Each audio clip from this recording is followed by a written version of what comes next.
I'm here in Belfast at the Magee Health and Fitness Gym with former W.B.A. Super Middleweight champion Brian. How you doing? You alright?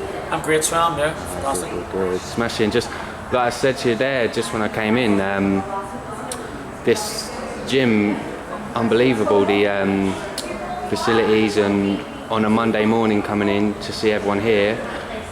You say you've been open about a year plus? A year now in January there, so cool. A fantastic response. You know, it was brilliant actually having a boxing background, but yeah, of course. We'll try to push boxing in here as much as we can, so like you get a lot of just introduce people to boxing. You know, the hard thing is actually bringing them in. You know, they think because a professional boxer, ex-champion, they have to get fit to come here, so it's essentially training them that you don't have to. You come here to get fit. Yeah. You know, but you know, boxing is one of the best training methods you can do. I think. It's accessible for everybody. Yeah. Oh yeah. So, like, it's very mad. Kind of have a boxing class every single day. Tons of other classes from spin to service and stuff, but boxing would be the most popular, and especially with the girls. Yeah. You know, it's massive. Oh, smashing. And you, in terms of this gym, has it always been even? You know, when you was fighting, has it always been a plan to open a gym, or? It's always been a kind of, I suppose, like a bit of a dream, and yeah, for years towards the end of my boxing, I always wanted to do something like that. I had kind of wee classes running and dabbled and kind of helping out, but it was always kind of my goal at the end, kind of towards the end of boxing. Once I had time, you know, when you're full-time fighting, you can't there's time for nothing else really from fighting and training, but it was always an idea. And then once I had a bit of time, came free, I decided to go ahead and take the plunge and start the gym, and it's a good response. It's kept me so busy, you know. It's kept me away from actually getting in the ring again, really. Yeah. Speaking on that, your status as a boxer, are you sort of semi-retired, or are you? Semi-retired. I call myself semi-retired. I haven't officially retired. Yeah. Deep inside me, I would love to fight again, you know. And now with the gym and after I've had this for a year, and it's got up off the ground and it's running well by itself. Yeah. You know, like obviously at the start of any business, you put so much money into it. Yeah. You want to be there to kind of mind it and hope make sure it's a success. But it's going really well now. I've got a good team as well, so I'm starting to find myself. I've got time to kind of go back to the gym again and train myself. You know, even though people think, you know, you're in the gym all day, why can't I train? It's not as easy as that. Especially mentally. But this is your business, so it's more. It's more you hear all the time. And today, you know, come in today to do a bit of training, but you know, you get caught up doing some admin or talking to people and stuff like that too. So like 2 hours later, I'm gonna be able to get training, you know, and then it's time to go to work again myself. But you know, I'd love to get back in the ring again. There's a couple of good fights out there. But it's like anything too. When I've been fighting at such a high level, of course. I don't want to go in at a lower level, and I know training wise as well. Yeah. You have to be 100%. So that's the kind of what's up against, and then you've got age as well. But I feel young, you know. I don't like my age. Anyway, I might feel it, but I don't like it. But you know, definitely I think if I'm not in the ring by this year, I'm retired. Okay. So, but or by summertime even. Yeah. You know, but it's definitely something I would love to get back in the ring again. You know, we have lots of people. Boxing is on a high here, of course. You know, and even with people dabbling with, you know, I know white collar's not kind of pushed by the boxing fraternity, but you know, in here, if it's done safely, we have a lot of people coming in, you find just the experience of what boxers go through and stuff like that, and at the end of the day, they have a newfound respect for what boxers have to do and the training have to do as well. So it's kind of you know, it's raised boxing over here on our level, and boxing a bit more pedestal. We get more respect what they should have done years ago as well, you know. So it's on the high. I think that's why the gym's appealing to everybody as well, and it's doing so well because the only gym really has got that boxing background, and you know, and you know, it's non-contact, but we're showing people like boxing training how effective it is and how much fun it can be as well. Yeah, of course. You mentioned in terms of if you was going to come back, you'd like to. You've got a few names in the air with the current champions. You could say being so inactive, you likes of Ward's, who close to 2 years hasn't fought. Froch himself's coming up to a year, hasn't fought.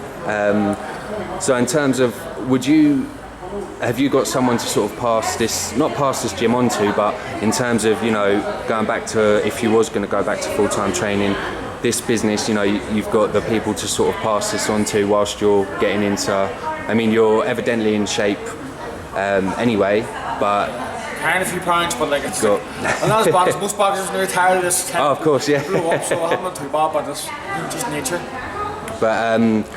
But you're confident, like if you was going to come back, you could sort of let this gym be in someone else's hands, like a close business partner for you to take on full-time training and that. Well, it's like anything too, you always kind of worry, you know. But it's like that's been the hardest step why you haven't got back in again. But, yeah, of course. But it's getting there, you know, that you can. At the end of the day too, sometimes you have to let go and let them and kind of trust in people as well. Yeah, so of course. You know, and you know I had all this week off, and the gym's still here when I come back. Yeah, still here, still buzzing as well. So it's you know, it's going well. The team have got going, but that was a big thing at the start, getting people that I got trust and keep it going. But at the end of the day, if I was training anyway, I would come here and do some of the training. Yeah, anyway. Of course, yeah. You know, but you do need to be in a boxing gym, and you need to have you know, sparring and all too, what have you. Yeah. Oh no, that's smashing.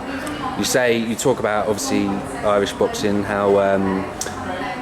how big it is now on sort of the world scene with the likes of Frampton, Andy Lee fighting over the weekend. Do you think Irish boxing is on a sort of higher level than it has been in previous years? Oh, without a doubt, especially you know, PR wise, you know. The boxers are getting, you know, they're getting a good shout out in the press stuff too. So when I kind of found when I was boxing, it's not even that long ago, when you're kind of stuck over here in Northern Ireland, you're kind of left out of the picture. You have to kind of always force yourself in and make. You know, you had to open doors yourself. Yeah. You know, whereas sometimes you find that fighters based in London or Manchester and stuff like that, they're kind of given more opportunities there. Yeah. Which is probably, you know, fair enough. They're easily more accessible and stuff like that there. But over here, that's why most of my fights always had to travel. Yeah. Go abroad, where it's nice now. It's brilliant for Cardi to have fights here. You know. There's real hunger for big fights here at the minute, so there is. It's just getting the talent, but the fighters are doing fantastic, and with Frampton and Andy Lee now too as well, you know, it just leads on for other opportunities for Irish fighters. Yeah, of course. Do you see with the whole Frampton Quigg thing, that getting resolved and turning into a fight? Obviously, there's all these different rumours and ideas from different sides, but how do you see it? I don't know what to think. I don't know why. Sometimes you wonder why high fights can't be made. You know, it seems so easy to be made. You know, two promotion teams. What's the sticky? I know the sticky point might be Sky and ITV. That's the only thing I can see wrong. You know, I heard rumours Card getting offered 1.5 million to take the fight. Yeah. And he's not doing it. If I was Card, I'd be jumping on it. But. You know, I don't know many fighters in Card's weight have got offered that kind of money for a fight ever. No, at that weight class. At that weight. So, and other than Quigg, I can't see any other fighters getting that kind of money to fight any other champions. Even though there's, you know, they've got like Santa Cruz and stuff like that there, and Rigo and stuff like that there. But you know, it's like anything today.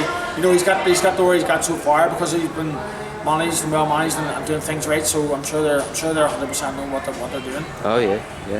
And Andy Lee, you see him going on to, I mean, obviously in that middleweight division, you've got obviously Golovkin and Cotto. Do you see Lee maybe mixing it with them? I mean, obviously there's that Billy Joe Saunders mandatory, but do you see him maybe getting through that and into the fights with Cotto and Golovkin, or? Well, I definitely think I could definitely see a Golovkin fight happening. Because once you've got the strap, you know, people want to kind of unify titles. And you know, it'd be a great fight for him as well, and it'd be a big fight. You know, and he's got a good following, an Irishman in America. You know, it just shows over the weekend when he was kind of joint top of the bill. You know, so you know, he's up there now, and it's about making the most of it. You know, I think if he gets past Saunders, I'm not too sure. The last fight it was a draw, wasn't it, at the weekend? Draw, So I don't know why, if that's going to take place again. Now, can he move on, fight Saunders, and then get the big fight after that there? But you know, he's again Andy Lee. He's you know, I know Andy from boxing amateurs out there, and he's had to hang in there, and he's, you know, he's grounded out there, and he's got himself a world title, and you know, hopefully, fingers crossed, he does well with it as well, because like, you know, you haven't got, it's so hard and so competitive up at world level now, you know, you have to take each fight at a time and get the most out of every fight. Oh, of course, of course. You mentioned yourself obviously having to travel a lot. Looking at your record, seeing your last 4 fights, I believe Denmark twice, Costa Rica, obviously where you won the interim W.B.A title, and Canada. With all this, you know, with all the travelling you was doing, did you enjoy your experiences abroad? Yeah, they were great. To say the Costa Rica one was probably the hardest fight, not on the night or whatever like it, but the hardest kind of thing I've ever had to go through, because I went to Panama. My coach Bernardo Chaca, he's from Panama, and he brought me there for training camp. And with the heat and the altitude, some of the fighters sparring it was an amazing experience. It was tough now, but I have to say, like, you know, I wouldn't fancy going back and training there again. But it was an amazing experience. So it wasn't. I think it set me up for, you know, towards the end of my career. But you know, it was probably one of the hardest camps I've had as an experience. Get through the heat and everything as well, and then over there. But it all turned out well for me. But it was a very, you know, out of all the fights, it was tough, and the training camp was very, very hard. Of course. Was that time, you know, the training camp in Panama, was that sort of the longest time where you'd been away from family? And no, you know, going to the Olympics, like all through my amateur career and all, was always away and stuff. Oh yeah, like of course, stuff like that there. But as a professional, you know, I'd been in Denmark sparring and stuff like that there, and I'd been in Germany sparring for a couple of weeks and stuff like that there. So I have been.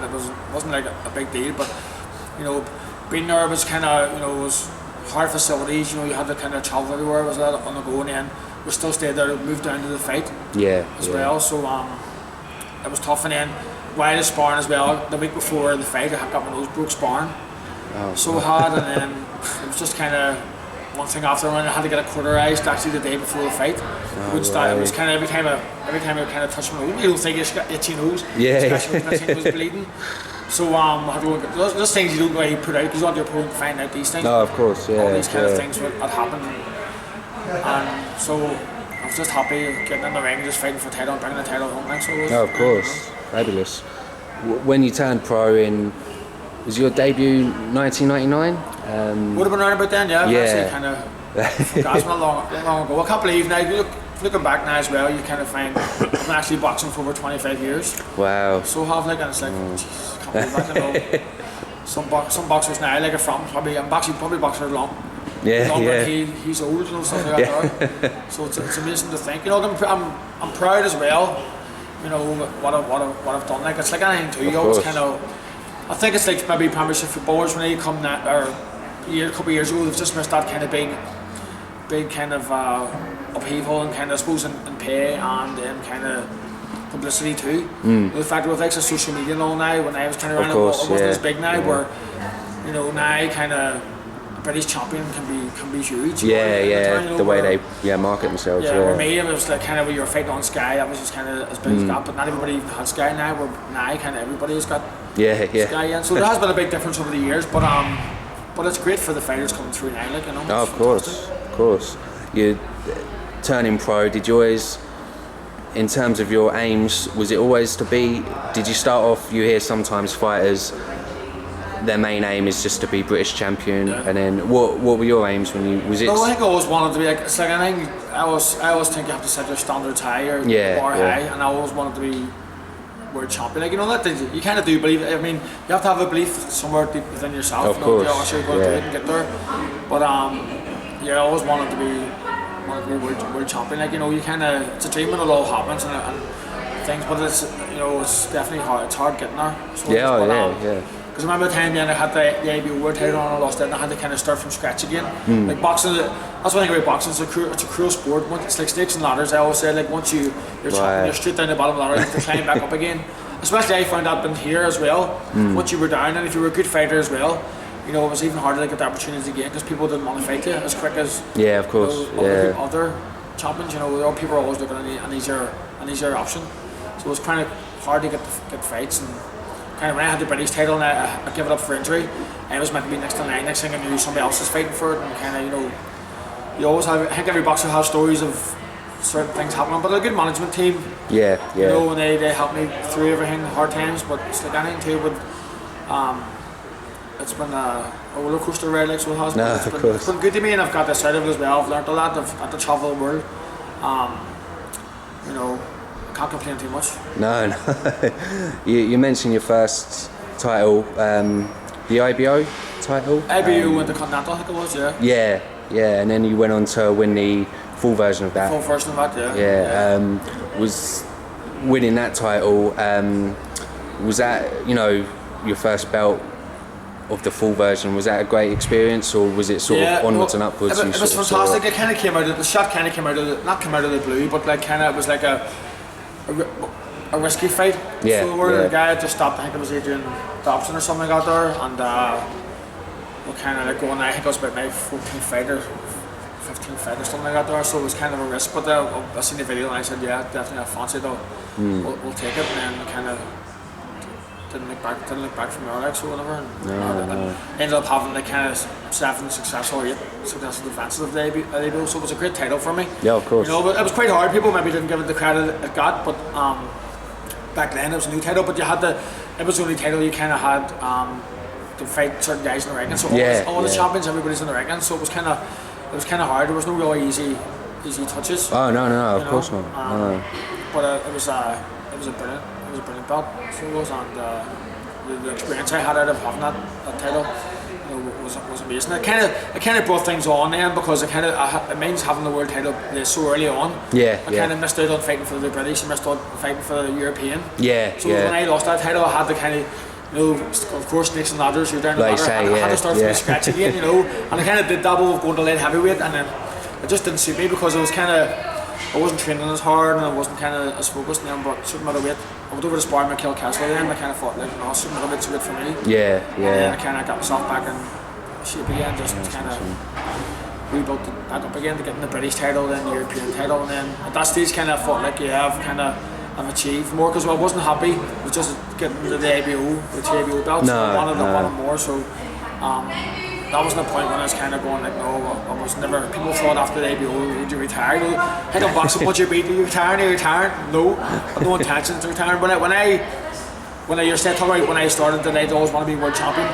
Yes, I did, but I always, as well, I knew I was never going to retire until like a certain age, and this was kind of forced. I was never going to kind of, no matter what I'd done, by the time I was 30, even if it was like 3 times world champion or something, by the time I was 30, I wasn't going to retire then. I was going to keep going. I always give myself around about I always stayed around about 38.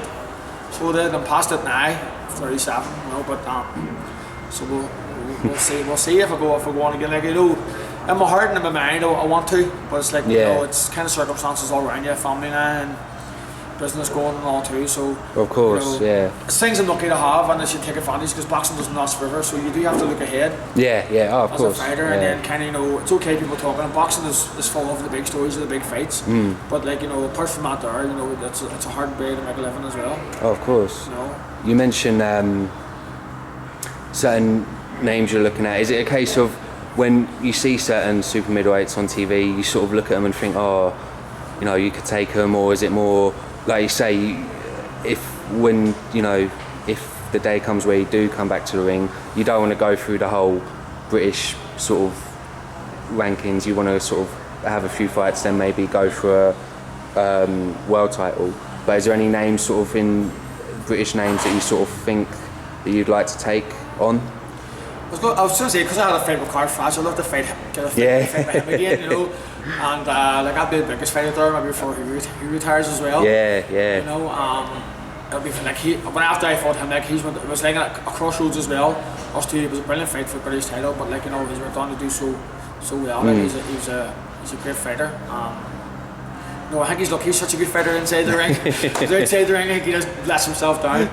But a brilliant fighter inside the ring. Like, I've got so respect for Carr. But like I said, that would be a fantastic fight. There's so many good guys. I mean, that's one thing about Super Middleweight division. There's so many good guys always coming through. It has talent upon talent, you know, all around the place coming through, and it's you know, they can box, they can punch, they can move.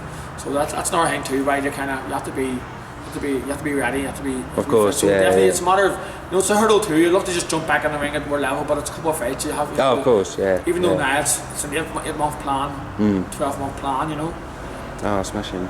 You mentioned obviously Carl Froch. In your opinion, what would you do if you was in his shoes now? You know, the fight with Chavez Jr. doesn't seem to be heading anywhere. He's fighting, I think, in the next month or so. The whole Ward fight, it seems a bit stale now. What would you consider if you was in Carl's position?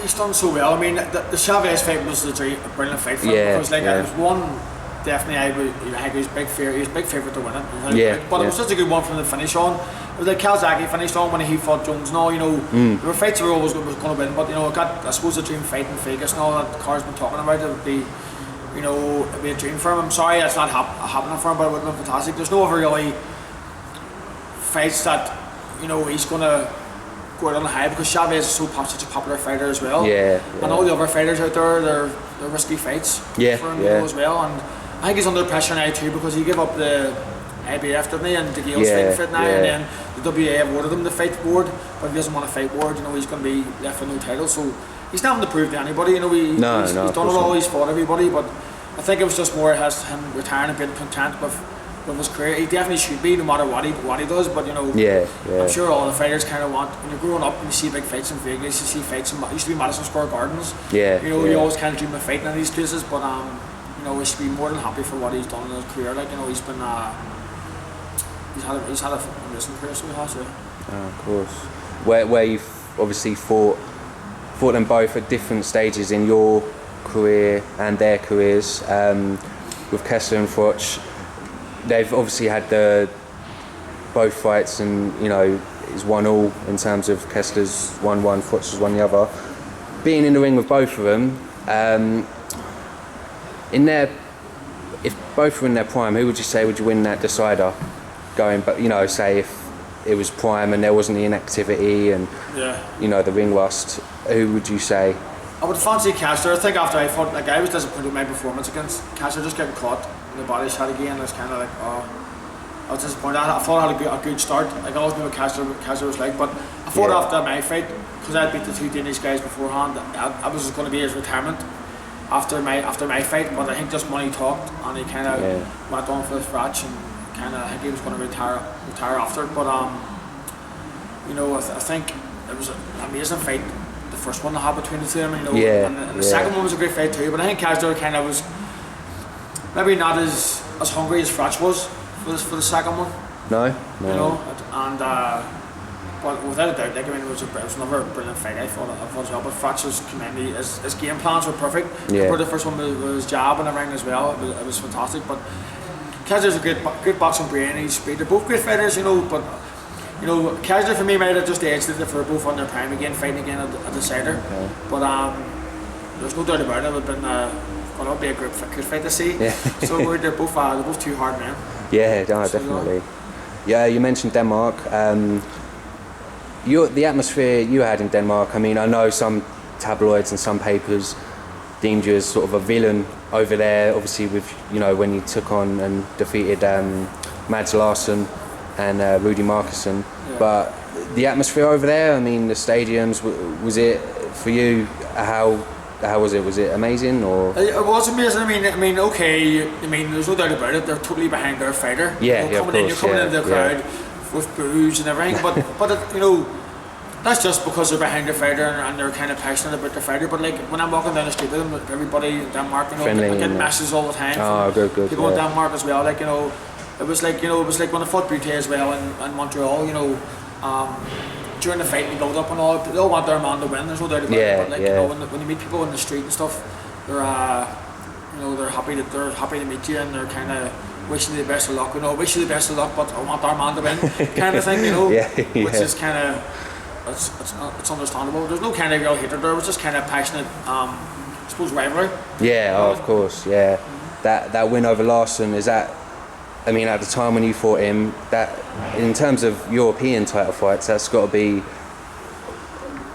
in the history, probably, you know, an extremely difficult. The fact that you went to Denmark, and at the time Larsson was, I think, 51-2, and you know, the only defeats he had on his record was I think a majority decision, and I think a knockout he had earlier in his career. So obviously you're facing this massive sort of Danish legend over there. So for you, is that go down the lasting fight as one of the best wins for your career? Without a doubt. Even with circumstances in the background, it's my best win ever, if you know what I mean. Because at the time, as well, I was having problems outside the ring with kind of money problems and everything too. You know, that kind of saved me in a lot of ways. Even my boxing career saved kind of stuff outside the ring as well. Right. I think I was out of the ring for a while before that fight as well. You know, and I was having trouble with trainers and all too as well, and that's when I paired up with Bernardo Checa, my new trainer, and kind of I moved out of the house for a while and just trained for that fight and got everything together. And I consider just with everything going on, the full package was my best win probably ever. But I think as well, I think I was 20-1 against winning that fight, and I made some of my friends a fortune. Oh, yeah. So they over here, like 20-1 was some price. So it was fantastic. So it was, and then that kind of started kicking off. Yeah, of course. Career again for me, you know. Cool. So I think I've had more comebacks than most fighters. I never mind making another one. You talk about, you know, sort of comebacks and that. What do you feel about boxers such as the other week you had Razor Ruddock coming back? Obviously Shannon Briggs has been back a while now, but do you think that's a positive thing, or? I mean, there's nothing wrong with anybody that can come back. You know, with people have made comebacks, but it depends. Really, you know, you have to be realistic. How long you're out of the ring for, what you're doing while you're out of the ring. Yeah, of course. You know, and stuff too. But sometimes it's sad with fighters. Sometimes they're forced back into the ring again. You know, because of, I suppose, financial difficulties. Where boxing's so cruel. You always hear, you know, the only boxers are the last ones to get looked after when it comes to the last ones to be paid and stuff like this here. You know, usual. But it's sad, especially because boxing is a hard game. Like, I mean, I put my life in the boxing. You know, you sacrifice so much. I mean, even when I was fighting, boxing came first. Family, everything came second. You know, we've had to do stuff with kids and all. We've had to go training. That's what came first. So you need to understand the people around you. And then kind of now, you know, I've been out of the ring now more or less 2 years, but it's took me a year to adjust to normal life. You know, like I found it. To be honest with you, I found it very, very, very hard.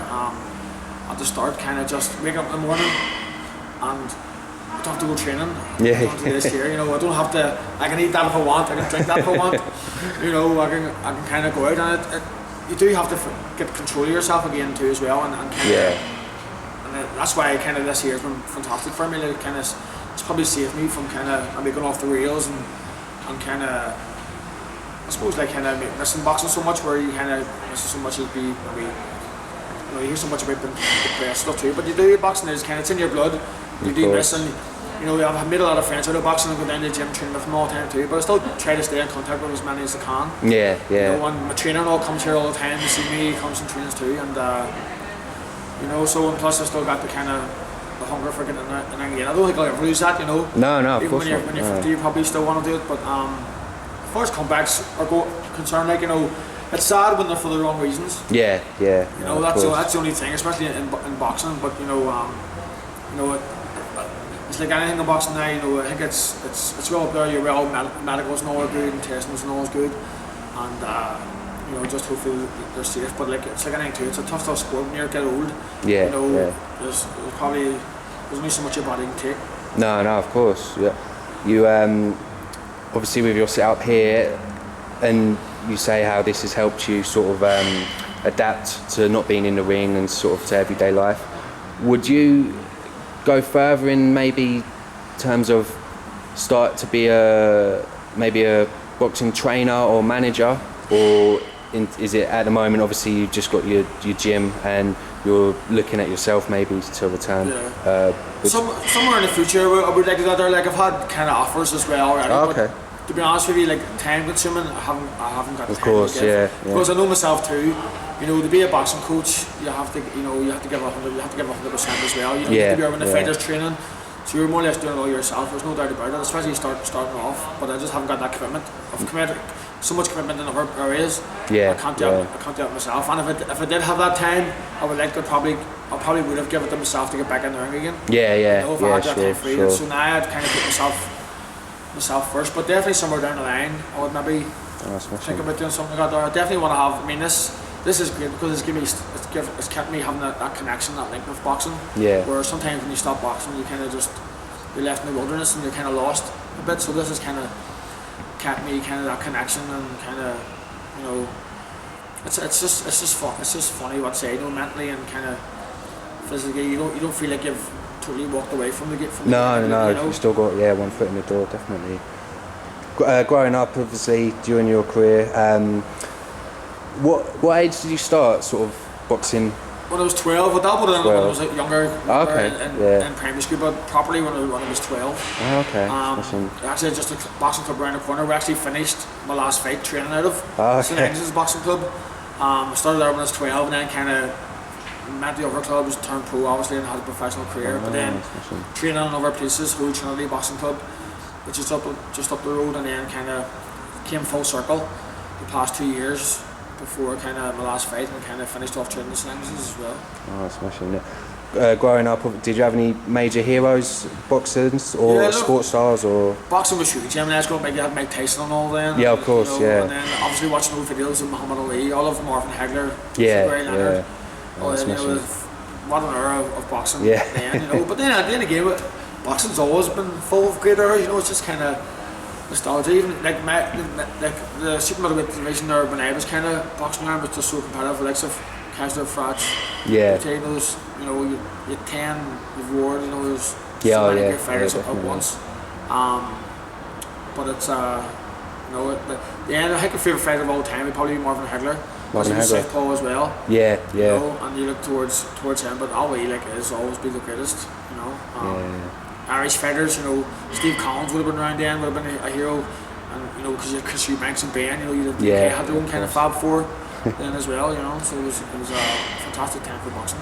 Oh, smashing. And winning that, you know, W.B.A title, was that, you know, obviously you've won many titles in your career, but travelling all the way, you know, to Costa Rica and that, was that, you know, the sort of the main focal point of your career, just like, you know, the highlight of everything all into one, like this, you know, the difficulty you've had and then to win it in Costa Rica? Yeah, it was good. With the whole kind of build up and all was such a relief, but like I always knew the winner that was leading on the bigger fights, you know. And you know, to have kind of first defense, like I mean the I fought Markison with for the interim title as well, but the W.B.A were meant to make it for the make me champion then. Oh, okay. And have defense, so they kind of did in the end, made me champion, and that. So it was kind of funny the way they've kind of, you know, actually didn't fight and actually win the full strap. Yeah, and then they changed it. Made me champion, but my first defense was against Mikel Kessler, which I don't think anybody would ever pick at as a first defense. But you know, it's like anything too when they kind of, you know, you're offered so much money or whatever, like, and you have to kind of take the opportunity when you get it. And I always believed anyway, you know, I had no fear about fighting Kessler, but like, you know, you looked around, there wasn't, you know, there's nobody any easier, any harder. You either fight Froch, you know, you fight Kessler, you know, you fight B.A again, all these other people bored. So there's your choices, you know. You know, there's no easier ones than any of them, you know, they got there, so you're always going to be in against a good one. But you know, as champion, that's what you have to do. And of course, you take your chances. So I was never ever looking for easy fights. No. I was looking kind of for the best fights. No, of course. Would you advise, obviously the travelling you've done in your career, do you think, I know there's certain promoters, Frank Warren, he sort of likes the idea of building a fighter on home soil and, you know, paying the money to bring them over, but would you advise fighters, if, you know, the chance to travel abroad, you know, to obviously where you went, Costa Rica, Denmark, Germany, in terms of building a fighter, do you think it can make them a better, you know, as a whole fighter, or would you rather that if you had that opportunity of staying on home soil with the right promoter, would you have? I think for a business point of view, for probably a promoter, building a home fighter is best. It's really better because that's your market. I mean, if you look at the way the Germans do it, you know, if you look at Carl Frampton here, you know, he's got such a fan base now. He's been built up so well. But now there's no other. He's a world class fighter. You know, he can go and travel in the world and fight. But like, you know, he's drawing such big crowds here. Massive, He's done a nice job. If you look at, you know, the Klitschko's in Germany, they come out of Germany because they generate so much money within their country. You know, they don't have to go and, you know, fight anywhere else because they're so big there. So that's one side of it. Why? But like, as for a boxer trying for learning and experience and stuff like that, you know, travelling's great, but it's a hard road. Like, you know, there's no easy titles going abroad. No. No matter where you go, you know, I've seen myself as well. You're fighting for a title. They're kind of, you know, you have to just make do where you are. You're training to be tiny rooms. There's no kind of big fancy kind of. You know, you go to different gyms and all too, but you got to just be. You got to roll with everything. And not to come up. Yeah. You know, going travelling fights. You can't be superstitious. You can't be kind of. No. Have habits. You have to just kind of roll with anything and just know what your end goal is: getting in the ring, fighting. Yeah. And just do everything you can to get to there. 100%. The super middleweight division now. Who do you see as the sort of, like, explain, you know, like we said earlier, how there's inactivity in that division, but would you still put Ward as the number one in that mix? Okay, he has to be, even though he hasn't been there. Like, and he's so talented. He's so talented. He can kind of, you know, you can see him come back and become world champion again right away. Yeah. I think going by, you know, I think even though he hasn't been in the ring fighting, I think he's still active in the gym and training and stuff like that there. You know, you see him at boxing shows all the time. And, you know, he's just, you know, I think every division just has a fighter. It's just that we, you know, edge against everybody else. No. But the division in the UK is looking fab with all young fighters coming through. You have the likes of the Gale coming through. You know, you have there's a ton of British fighters. You have the Smiths coming through as well. Yeah. You know, and there's, you know, some great fights out there for the future for them guys get all the hands on world titles again. There'll be great fights in the UK. Oh no. You know, that's one of the things. You come back, there's fights are free. It's not you come in the division that's not kind of full of talent and full of kind of, you know, big fights. So you can walk right in there for the big fights right away. No, definitely. And you see the youngster Jason Quigley. Obviously, he's based now over in America. Do you think that's a side with Golden Boy Promotions, a smart move on his part, or? Well, without a doubt. I mean, I had Jason as a sparring partner for one of my fights, okay. and there's no doubt about it. Even then, I knew he was a talent. Yeah. You know, and like, you know, he's no better hands. Nurture his career, bring him along slowly, and there's like, I think 100% believe he'd be world champion. You know, probably Ireland's next world champion. Yeah. You know, awesome. There's a wealth of talent in him. Like, you know, the number one in amateur. Now it's hard going, and I think he turned pro at a great time. He's still young. He's still learning all the time. Yeah. Smashing. But in terms of your focus and your sort of career, if you was to one day, you know, just sort of call it a day, how would you like to be sort of remembered as in your career to fans and to the boxing world? I suppose a fighter that just kind of just done everything he can to kind of do the best he could and kind of fulfill his dreams to be a world champion. You know, definitely wasn't easy. You know, but looking back, there's things that would have changed. There's not that many. There's wee things definitely would have changed. You know, but especially like it's so good now. I see a boxer coming through. There's so much information there. I'd say one thing about training. You know, being involved in the gym now and seeing the more methods about training, nutrition, and everything now. Yeah. They kind of weren't around, or not that maybe they were around, but they were so hard to get. You know, hold off somebody so intelligent that could kind of help you that way. Yeah. Where now it's a bundle of, you know, even the kind of trainers I have in the gym here now, they're all very knowledgeable in nutrition and training methods and stuff like that there. So for any young fighter coming through, you just go out and seek the best to help you get there. You know, there's no doubt about it. Boxing training is great. A boxing trainer can have, you know, you're boxing inside the ring, but you can have another trainer for your conditioning. You can have somebody else helping with your nutrition. You know, go out there and get as much help as you can get for any fighter. You know, it's definitely now is all the competitions doing it. You have to do it as well. But when I was here coming, you know, from Belfast, it kind of, one, it was expensive to maybe go and get somebody as well, but now it's kind of, you know, it's much more accessible for everybody. No, definitely. Another Irish sports star. I don't know if you watch much UFC, but do you know much of Conor McGregor? Yes, I've just seen interviews and stuff like that. He's real kind. I mean, that's one guy who's talked himself into massive fights and kind of built his career on top. But the guy can fight as well. Like, I've seen a couple of his fights. He's great. Oh yeah, of course. I think he's going to beat the guy. Although you see him beating him. So I can see him beating him. Like, no doubt about it. But yeah, it's fantastic. I mean, that's one thing about the UFC. I'm not a big fan of UFC, to be honest with you, but there's no doubt about it. The guys, you know, they've helped. With, I think boxers are well with their training as well. They're good trainers. Yeah. They're in great shape. There's no doubt about it. They're 100% competitors. You know, you're always going to have that talk about boxers and UFC fighters. You know, you get a lot of UFC fighters now dabbling in boxing. You know, but I think no matter what, boxing is always going to be stay at the top of the tree. Like, no matter what the UFC does. Yeah. You know, boxing is kind of. UFC sometimes for me is not that nice to watch. You know, when you go to the ground and what they do in the ground stuff you got there, I know it's the skill. Train fight hard. They'd have you guys UFC gyms as well, and you know, 100% respect to the guys are. You know, it's a discipline, it's a skill they have to learn. But I just love the fact that boxing, you know, you're just using your hands. You're kind of restricted what you have to do. You have to make the best of what you of so course. like, you know, and it's just like there's no doubt if the UFC guys fight in the ring and they have stand up, it's great to watch. You know, it's like came up when they go to the ground, they just kind of after a short time I tend to switch off. Where you know, I know I've been to UFC fights and guys love it when they go to the ground because they know what's going on in there. But for me, not a fan, I don't really know what they're doing. But it's Conor McGregor's his fights have been exciting to watch. And I think that's why he's up there now, and it's like anything too, it's about getting pay-per-views, putting bumps on seats. No, that's exactly right. I know years ago when Mike Tyson was around, UFC was about to kind of explode again.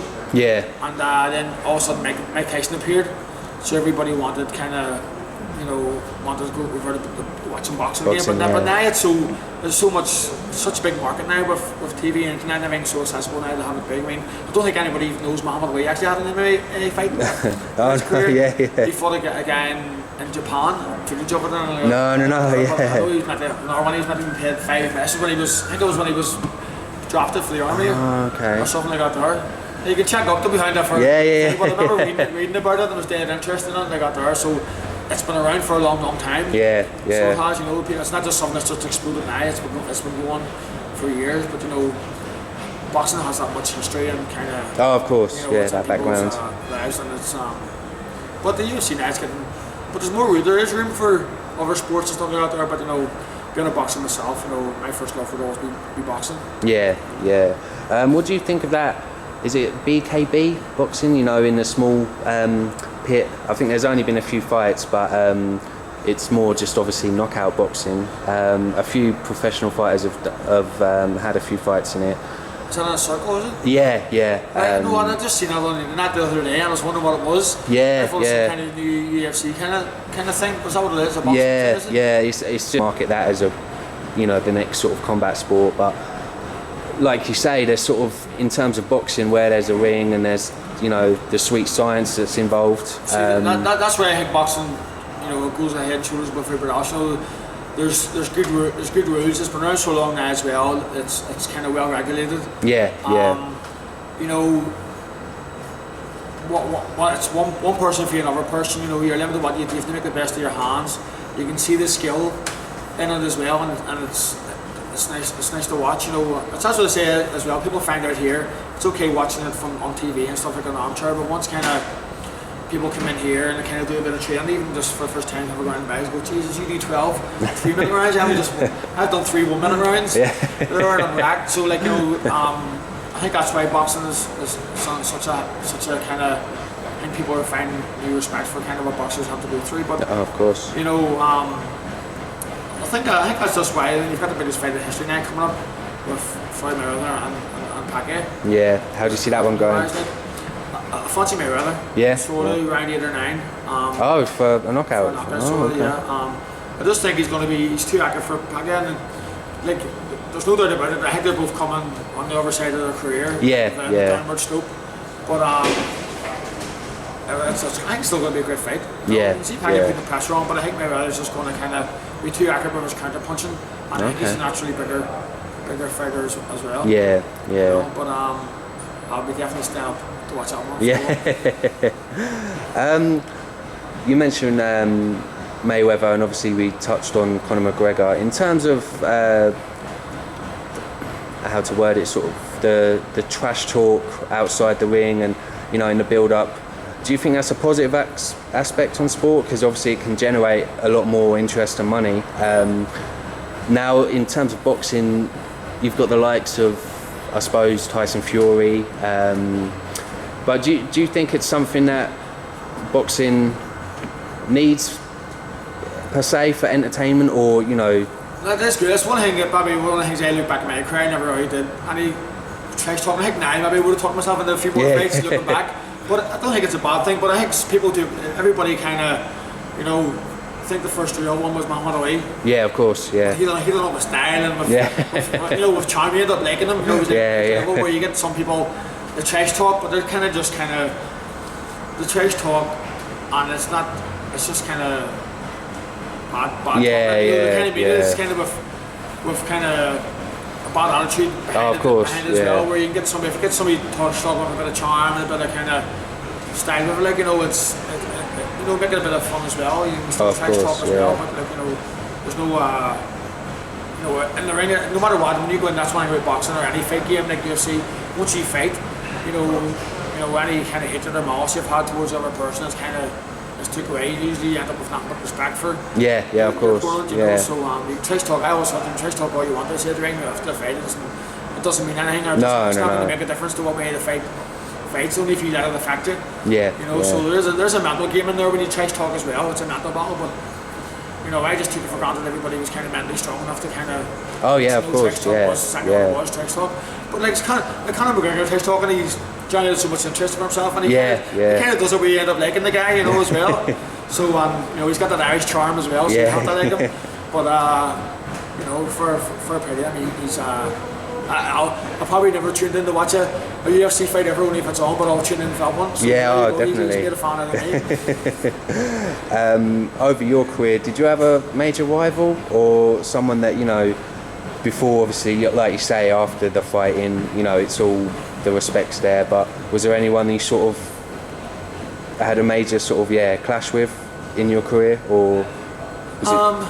Not really. I never really took to heart anything anybody had to say. Like if anything with Froch, he was always mouthing, but I think he just can't help himself, so he can't. But after the fight, he was a nice guy as well. But it's I just took it as part of the game. Of course. If it's probably for me anyway, being the person I am, it would be only if they still had a problem. Sure. But if it didn't, I just go on with my life and go on. Get on with everything and move on to the next fight, the next opponent. Oh no, smashing. Just a boxing sort of trivia question. If they obviously both greats of the ring, both in their prime, who would you go for between Mike Tyson and Muhammad Ali? It's a hard one, but I'll have to go for Ali. Yeah. Just because I love Ali, but Mike Tyson in his prime, he was a machine, he was a killer. But if you can compare likes of Joe Frazier, Tyson with Ali, Ali, he kind of found a way to overcome. I think for me anyway as well, he was the first one to kind of rope it up when he fought Foreman. Like Foreman was a monster in his day, hit so hard, but he found a way to overcome that and beat him. And I think that's the one kind of way we can say a boxer tactics of won a fight. I've been able to think, during a fight when you're kind of tiptoeing down, it's not all about getting in and being the strongest, being the fittest. It's also about being the smartest as well. You got to think ahead. And for Ali, there's a prime example for any fighter. Look at go. Sometimes when you're up against it, you're there to get beat. You can find a way to win. You never give up, and you just get through there, and that's the best example I think ever in boxing to do that. Oh, smashing. Do you see the heavyweight scene a bit more exciting now with obviously with Wilder as a WBC champ, Hay reportedly making a return to the ring, if they were all to meet in the ring against each other, also with obviously Klitschko's the main champ, do you still see Klitschko taking them all out, or do you see anything in Wilder or maybe Fury that could trouble Klitschko? I think Fury gets a lot of stick. He's not a bad boxer, and he's still young. I think he can maybe work a lot more on the striking and distance side of it, and I think he'd be fair because he's plenty of skill. He can move, he can box a bit as well. I think that way he's quite tall. against Klitschko as well, you can give him trouble, but I think that's the only aspect I can see him having to work in, where his strength and conditioning now with his power. Because a heavyweight, getting in the weights gym or lift heavy weights, it's not going to slow you down. No. It'll make you bigger, make you stronger, make you faster as well. I think if he does that kind of thing, so if you look at the build and physique of Klitschko and the way they train, that's what you got to do. But I think a Super 6 or something like that would be fab in the heavyweight of course. scene. I think it needs something to light it up. I mean, heavyweight team was always the kind of the jewel of the crown for boxing like as well, and then the kind of Super Middleweight division exploded. But that's one thing about boxing. If one division is less slacking, there's another divisions always kind of blooming. So there's always there's huge fights out there. But it'd be lovely to see the heavyweights back again. No, definitely. Finally, Brian, sorry to keep pushing you, but in terms of your own sort of career, you said earlier maybe if you haven't returned within 6 months to a year, then you will have retired, or is that your stance on it? Or that's my definitely. I'm a pretty realistic person, if you know what I mean. Like, and I've been kind of toying me out. Wanted to get back in there actually the last year. So just with started training, then 4 weeks in, so I've kind of had to put things on hold for kind of business stuff like that. Like opening the gym, I thought it was matter, just opening the gym and that's it. Or just run itself. But it's been a lot more to it than I thought. So it's been a learning curve too. It's been nice, but it's given me a future as well for after of course, boxing, which I think it's important, because I think a lot of boxers don't prepare for life after boxing. No. I count myself very, very lucky to have something. There's no doubt about it. It's like this is risky as boxing, opening up your own business and of course, it's hard going, so you do have to work at it. But I think that's one thing boxing's been good for me too. It's given me that kind of that fight and that grind, where times are hard, you grind in there and you just make things work. And push through them. So, but definitely as far as getting in the ring again, if I haven't got in by this year, by the end of the summer, or announced that I'm fighting again, I'll be finished. I'll be nice in retirement then. So. Okay. But there's no doubt about it. Within my heart and my mind, I would love to.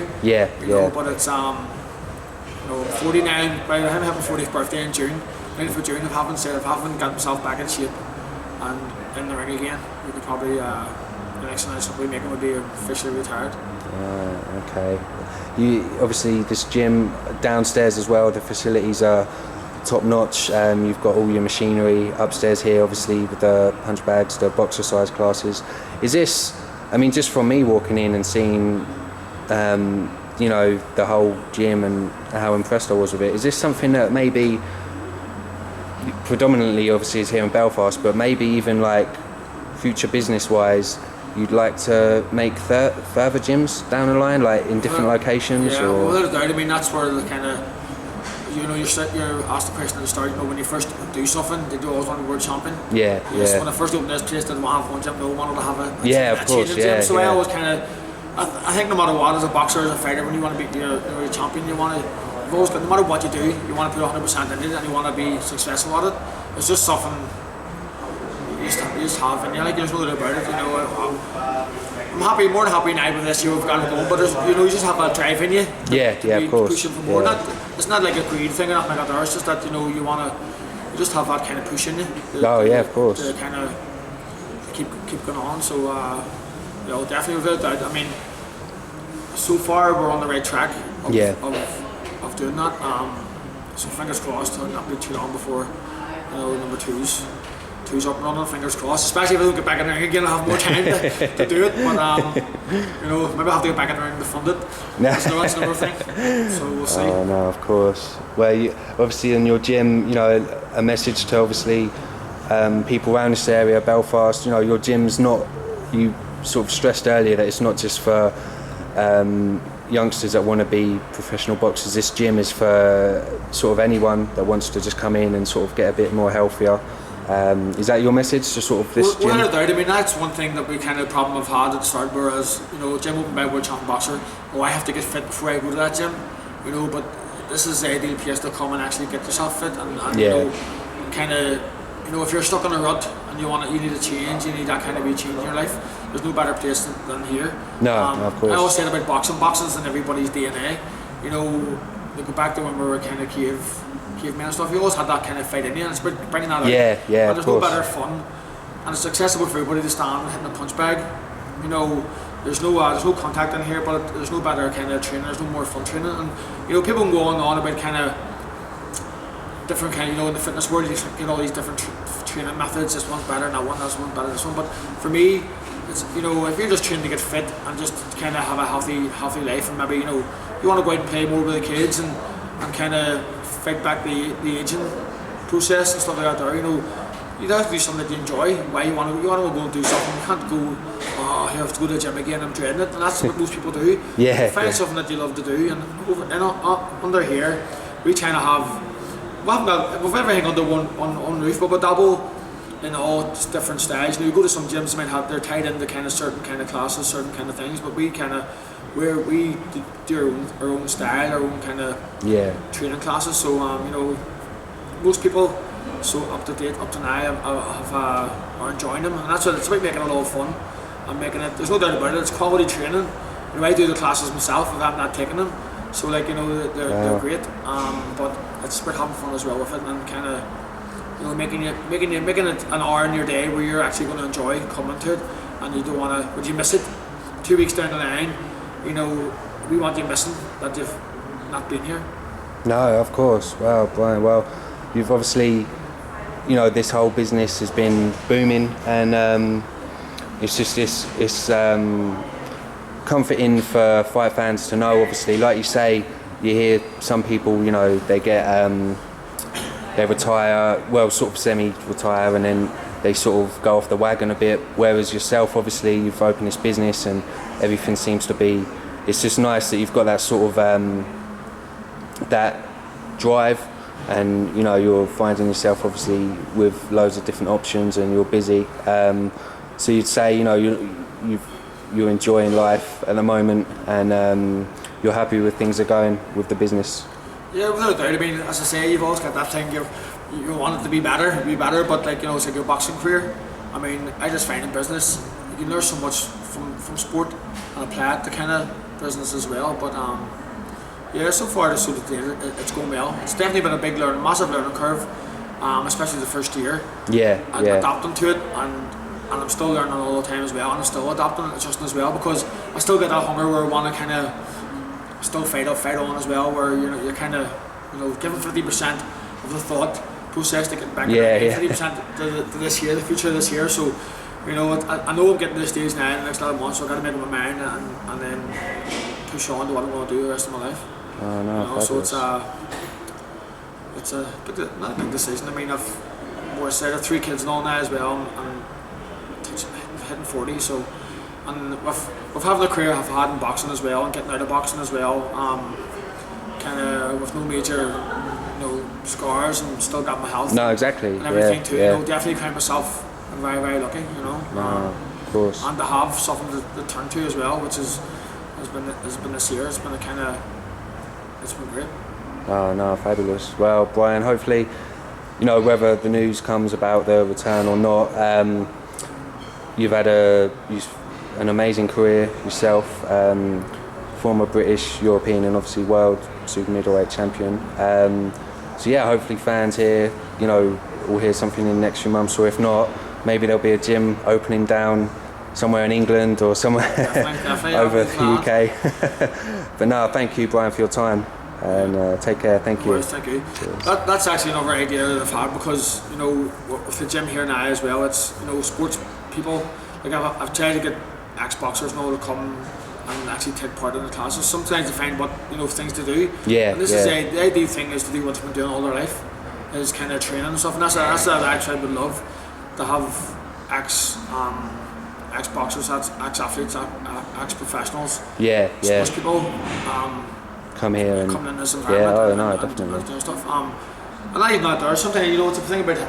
Sometimes it's, you know, it's helping people too. You might think it, but people coming to the gym, you're helping them, and, you know, when you see them 6 months down the line, and they're a lot happier. With themselves, and everything, like, you know, the difference, like, you know, it's fantastic. So that's one thing I like to see. If you were going to, it's getting sports people in different areas and getting them involved, but you never know, so much of space, and definitely. See what goes from here. Oh, smashing. Well, thank you for your time, Brian. Thank you. Take care. Thank you. All the best.